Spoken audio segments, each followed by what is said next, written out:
यार समझ नहीं आ रहा कहीं पे बनाऊं डॉक्यूमेंट्री इस बार। क्या सोचूं। समझ नहीं आ रहा। हेलो सर, कैसे हैं सर? मेरे पास ना एक आइडिया है।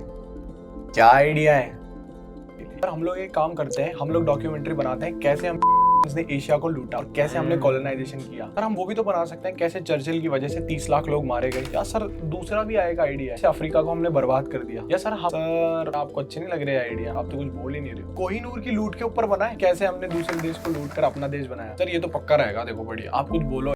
निकालो इसको ऑफिस से बाहर, निकालो साले को बाहर। मुझे पता है मुझे डॉक्यूमेंट्री किस पे बनाना है।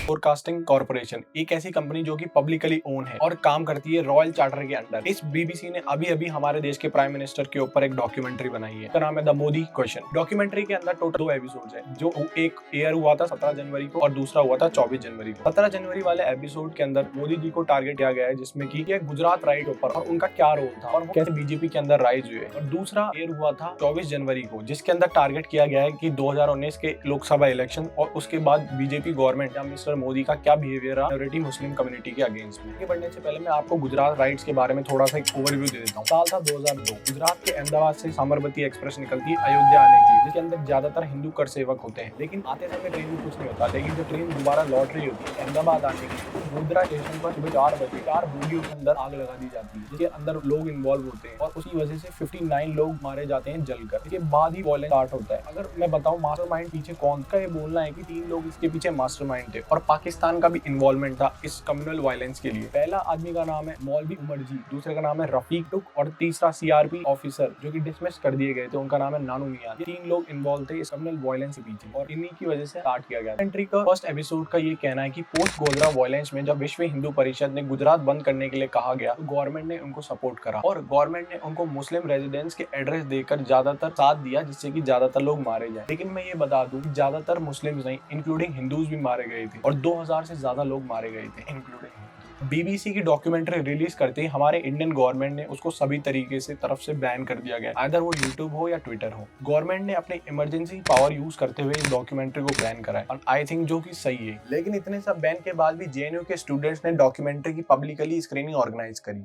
अपने कैंपस के अंदर, जिसके बाद गवर्नमेंट ने वहाँ पे इलेक्ट्रिसिटी कट डाउन कर दी और इंटरनेट शट डाउन कर दिया, जिसके बाद कैंपस के अंदर बहुत ज्यादा बवाल हुआ है। देखो कुछ वीडियो।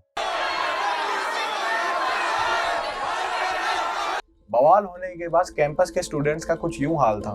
बहुत सारे स्टूडेंट्स को प्रोटेस्ट करने के लिए अरेस्ट किया गया। स्टेट जैसे केरला के अंदर भी पब्लिकली स्क्रीनिंग ऑर्गेनाइज करी यूथ कांग्रेस के द्वारा और हैदराबाद जैसे सिटी के अंदर भी पब्लिकली स्क्रीनिंग ऑर्गेनाइज करी डॉक्यूमेंट्री की, जिसके बाद वहां के और जेएनयू के स्टूडेंट्स ने बोला कि डॉक्यूमेंट्री को बैन करना हमारे फंडामेंटल राइट्स के अगेंस्ट है। लेकिन गवर्नमेंट ने उनकी एक नहीं सुनी। उनकी मीडिया हमेशा से इंडिया की एक ऐसी इमेज शोकेस करता है कि इंडिया आज भी इंडिपेंडेंट नहीं है। For example Al Jazeera newspaper, जिसने ये छापा था कि India is celebrating its 75 independence day, till they have very less to celebrate. तो मैं बता दूं इंडिया के पास बहुत सारी ऐसी चीजें हैं जिसको वो सेलिब्रेट कर सकता है। और ऐसा तुम्हें लगता है इंडिया ने पिछले 20 साल के अंदर कितना डेवलपमेंट किया है, ये किसी से भी छुपा नहीं है। तो हमारे पास ऐसी बहुत सारी चीजें हैं जिसको हम सेलिब्रेट कर सकते हैं। और इंडिया कोविड-19 पेंडेमिक के बाद भी पॉजिटिव ग्रोथ दिखा रहा है, तो वो एक सेलिब्रेशन की बात है जब पूरी दुनिया रिसेशन के अंदर जा रही है। और टाइम मैगजीन ने तो ये भी छापा था कि how long Joe Biden will pretend that India is it's democracy alive. तो मैं बात बता दूं टाइम मैगजीन की, इंडिया के अंदर इतनी ज्यादा डेमोक्रेसी की तुम हवाई चप्पल पहनने वाला आदमी भी एरोप्लेन में बैठने वाले को गालियां दे सकता है। डेमोक्रेसी की बात तुम मत करो उस देश के अंदर जहां पे रेसिज्म के नाम पर कितने अफ्रीकन अमेरिकन की हत्या हुई होती है हर साल, जो कि न्यूज के अंदर आती है। टाइम मैगजीन ने तो कोविड-19 सिचुएशन पे भी यही छपा था कि India is the second largest affected country in the world. और क्या इंडिया सच में टैकल कर पाएगा कोविड-19 सिचुएशन को? तो मैं ये बता दूं कि India is the only country जिसने अपने 150 बिलियन लोगों को फ्री में वैक्सीन बांटी और उसके साथ साथ डेवलपिंग कंट्रीज को फ्री में वैक्सीन डिस्ट्रीब्यूट करी। और हमने हमारी वैक्सीन खुद बनाई है, तुम्हारे यहाँ से ली नहीं। और जेनरिक दवाइयों के लिए भी यूएस ने ही हमारे को बोला था कि India should export medicine to the USA, जब यूएस जैसे डेवलप्ड नेशन के अंदर इमरजेंसी आई थी जेनरिक मेडिसिन की। और कोविड-19 सिचुएशन हैंडल करने के अंदर तो यूएस और इटली जैसे बड़े देश भी पीछे रहे, जहां पर 11 लाख से ज्यादा लोग मारे गए थे despite having a good infrastructure comparing to India. First you have question your own government कि why you fail to tackle the कोविड-19 situation in your own country. तो हमेशा से ऐसी अखबार छापती रहती है। एक एग्जांपल और देता हूं, कश्मीर के अंदर 3 आर्टिकल हटने के बाद भी टाइम मैगजीन किसी ने ये कहा था कि India should stop it's assault on the people of Kashmir. तो मैं बता दूं, कश्मीरी एक ऐसी जगह है जहाँ जिसको बचा इंडियंस ही हैं और इंडियन आर्मी है जो कश्मीर को बचाए रखी है, वरना हमारे पड़ोसी देश से आने वाले कुछ टेररिस्ट ने तो उसका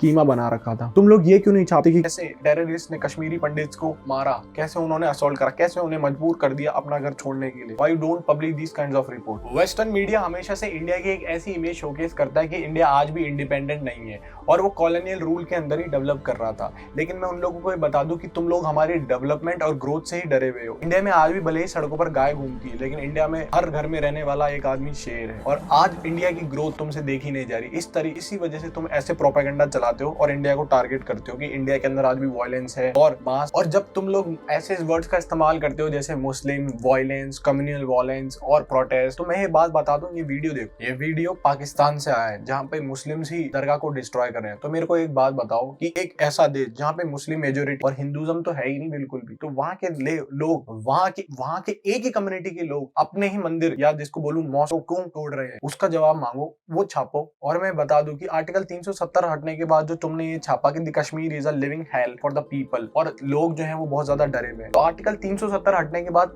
एक भी कैजुअलिटी नहीं हुई है कश्मीर के अंदर उस टाइम पे। और आज भी कश्मीर के लोगों से तुम जाके पूछो तो सच में तुम्हें बात बोलेंगे कि सिचुएशन बहुत ही अंडर कंट्रोल है। मुझे समझ में नहीं आता कि तुम लोग इस चीज पे डॉक्यूमेंट्री क्यों नहीं बनाते हो कि कैसे तुम्हारी कंट्रीज ने पूरी दुनिया के ऊपर कॉलोनाइजेशन करा, हमारी कंट्री को डी इंडस्ट्रियलाइजेशन करा और हमारी कंट्रीज के फंड का इस्तेमाल करा अपनी कंट्री के अंदर इंडस्ट्रियलाइजेशन चालू करने के लिए। कैसे विंस्टन चर्चिल की पॉलिसीज की वजह से 30 लाख बंगाल के लोग मारे गए भूखमरी के चलते, क्यों वो खाना दिया गया उन सोल्जर्स को, क्यों पेट्रोल के लिए मिडिल ईस्ट के कंट्रीज को डिस्ट्रॉय कर दिया गया। इतने सारे टॉपिक हैं, क्यों नहीं बनाते उसके ऊपर डॉक्यूमेंट्री। और रही बात इंडिया की ग्रोथ की, तो जितने बजट के अंदर तुम लोग नहीं बनाते, उससे कम बजट के अंदर हम लोग ने मार्स पे सक्सेसफुली मिशन को सेंड कर दिया गया। तो तुम हमारे डेवलपमेंट की, हमारी ग्रोथ की, हमारे यहाँ पे इनर मैटर्स के ऊपर डिस्कशन और उसके ऊपर डॉक्यूमेंट्री मत बनाओ। और तुम लोग तो इतने हरामी हो कि तुम लोग ने न्यूयॉर्क टाइम्स के अंदर ये भी छाप दिया कि इंडिया अभी एलाइड स्पेस क्लब से बाहर है, जबकि हमने सक्सेसफुली भेजा है मार्स पे पहले टाइम पे मिशन। लेकिन हर चीज में किसी ना किसी का फायदा होता है। देखो बड़े बूढ़े कह गए, कोई भी आदमी कोई भी काम बिना फायदे के नहीं करता। बीबीसी और ऐसी अदर वेस्टर्न मीडिया इंडिया के अगेंस्ट प्रोपेगेंडा चलाती है, क्योंकि